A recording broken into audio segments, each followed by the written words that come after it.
Imagine, for a second, an ancient sealed chamber, deep, deep within the bedrock of existence. And on its surface, there's a lock, but it isn't glowing with letters made of metal. They're made of pure light. A key, not forged from steel but from understanding itself, turns in slow motion. Click. From a single point, 6 radiant pathways of light just explode in all directions, and right there at the center, a universe of perfect, beautiful structure unfolds. Now this isn't science fiction. This is the story hidden inside the very first word of the Torah. Welcome. Today, we are going on a journey into the heart of one of the most profound secrets, or sod, in all of Kabbalistic wisdom. We're basically going to decode what you might call the ultimate initialization sequence for reality itself. And we're starting with the word that everybody thinks they know, Bereshit, in the beginning. But as we're about to see, the Zohar suggests this isn't just a word. It's more like an encrypted file. It's the source code of the cosmos, held in a container. And our job today? It's to find the key. So let's just build this word, letter by letter, exactly as it appears. Each one adds another layer to this sealed-off concept. We see the bet, and now the resh.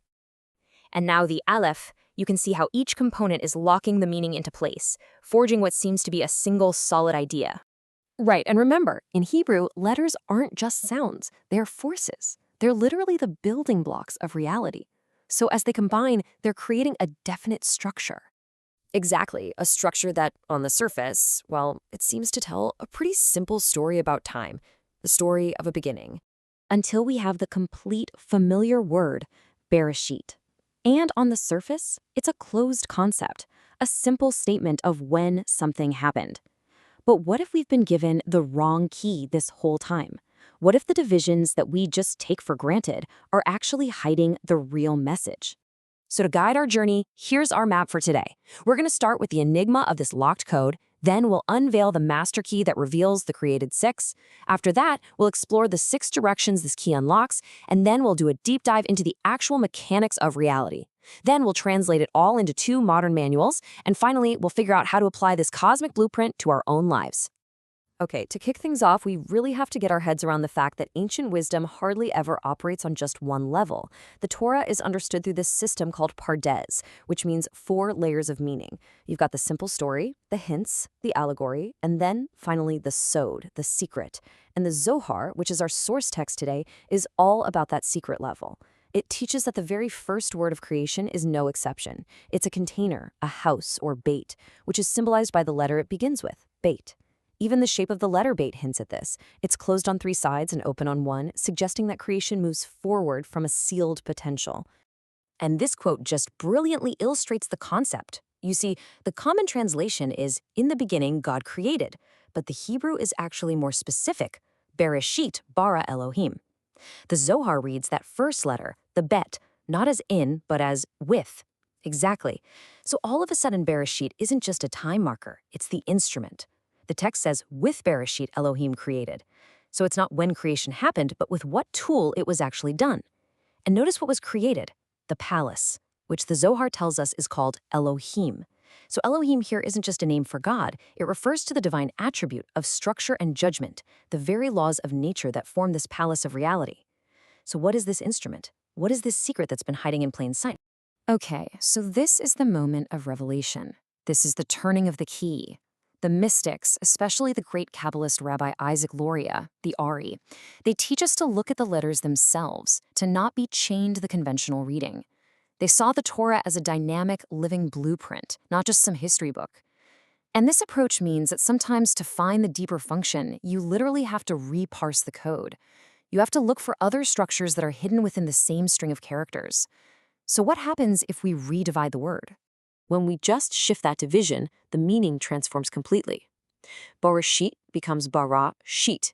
He created 6. And just like that, the entire paradigm shifts. The simple little preposition in just vanishes, and in its place, you get this powerful verb, Bara, he created, and a foundational number, Shit, 6. The whole code has changed. We've gone from a passive description of time to an active statement of cosmic architecture.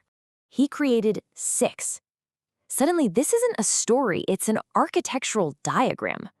Creation isn't some singular event way back in the past, but it's the establishment of a 6-fold system. a multi-dimensional framework that all of reality is built on. Right? This isn't about time at all. It's about structure. The very first act of the concealed one was to create a 6-dimensional spiritual grid. You can think of it like installing the operating system before you can run any applications. It defined the fundamental directions, the very axes of existence. So what are these 6 that were created? Well, in Kabbalah, these are understood as the 6 lower Sefirot, or divine emanations. For those who might be a little unfamiliar, the Sefirot are essentially divine attributes, or vessels.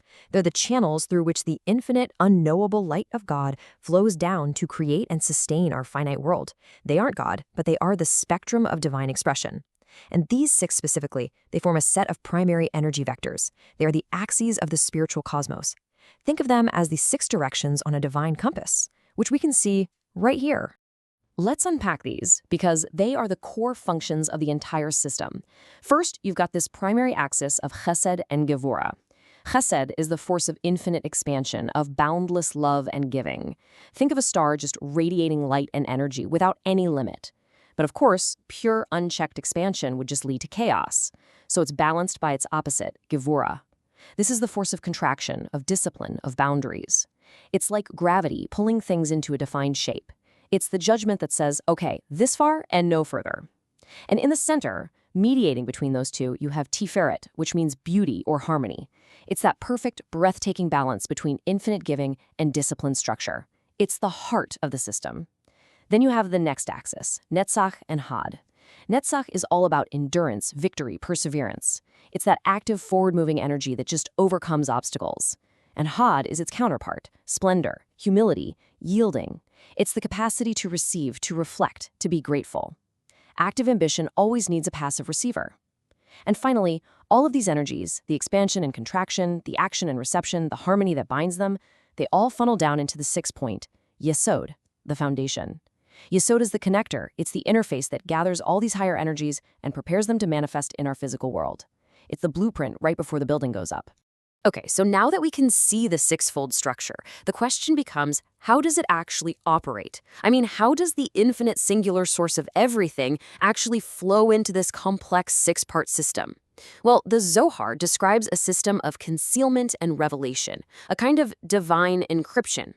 It's a mechanism that's designed to contain an infinite light within a finite structure, which prevents the whole system from being overwhelmed.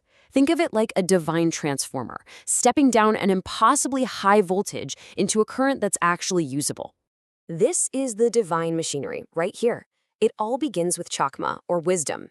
The Zohar describes this as the primordial, singular point of light. It's that flash of pure insight, the raw, undifferentiated data of all existence, a dimensionless point containing everything that ever was or ever will be. But that's way too potent. It's too abstract to exist on its own. It needs a lock or a palace, which is the Sefirot of Bina, or understanding. Bina is like the great cosmic womb. It takes that seed-like point of chakma and gives it breadth, depth, and dimension. It starts to unpack the data and give it structure. Okay, but how does the point of chakma get into the palace of Bina? This requires a key, a miftach, and it opens a hidden gate, a petach. The key is the mechanism of revelation. It's what allows that raw potential to be drawn out of concealment. The lock, the manul, is the matching mechanism of concealment. You see, without the lock to contain the energy within Bina, it would just be chaos. And without the key to access it, it would remain forever concealed, forever potential. It's this perfect system of controlled revelation, flowing from a single point into a structured palace, ready to be sent down through the 6 pathways we just talked about. Now, this is all very profound, and it's deeply architectural. But how can we really grasp it in a more intuitive way? Well, the beauty of this system is that it's a pattern that repeats itself on every single level of existence. So let's try to translate this cosmic architecture into 2 modern manuals, one for the inner child who loves adventure and one for the inner engineer who loves a good schematic. At the end of the day, whether you see this as an epic quest to find a master key that unlocks 6 magical realms inside a great castle, each with its own elemental laws, all on a mission to reach the throne room where the source code of all magic is kept, Or you see it as a blueprint for a reality engine that's initiated by a root decryption key, granting access to a 6-axis system architecture where each axis operates on unique expansion and contraction protocols with the objective to interface with the core processing unit that structures raw data from the singularity point, all held within a master container. The underlying structure is absolutely identical. It's a system designed for controlled, structured expansion from a single point of pure potential. Both manuals are describing the same reality, just in different languages, but both are about accessing potential, navigating a structured system, and understanding the source code of it all. So why does any of this matter to us today? I mean, why spend all this time decoding an ancient word? It matters because this cosmic structure isn't just for the universe out there. It is also the blueprint for the human soul in here. The sages teach us, as above, so below. The macrocosm of the universe is perfectly mirrored in the microcosm of the human being. Those 6 directions we talked about, they are the pathways for our own growth, our own internal creation. They are the emotional and psychological toolkit we were all given. This ancient map isn't just about cosmology. It's a diagnostic tool for your soul. Each one of these 6 directions needs to be opened and balanced within our own lives if we want to achieve wholeness. When we feel stuck, it's often because one of these pathways is blocked. And when we feel out of balance, it's usually because we are leaning way too heavily in one direction. Too much Chesed without the Gevurah of boundaries, that just leads to burnout and people taking advantage of you. Too much Gevurah without Chesed leads to being cold, rigid, and judgmental. Too much Netzach, pure ambition, without the humility of Hod, leads to arrogance. The goal is to walk all 6 paths in harmony, with Tiferet, with beauty as our center. The first word of creation is not just a story of the cosmos, but it's a map for the soul. The key has been turned, the 6 pathways are now open. The only question left is which one you're going to walk first. Thank you for joining us for this complete journey through the Pardes. We hope these ancient truths help you and your family improve your own dimensions this week. If you enjoyed this full chapter deep dive, please like, subscribe, and share which part of the journey touched your soul in the comments. We'll see you in the next chapter.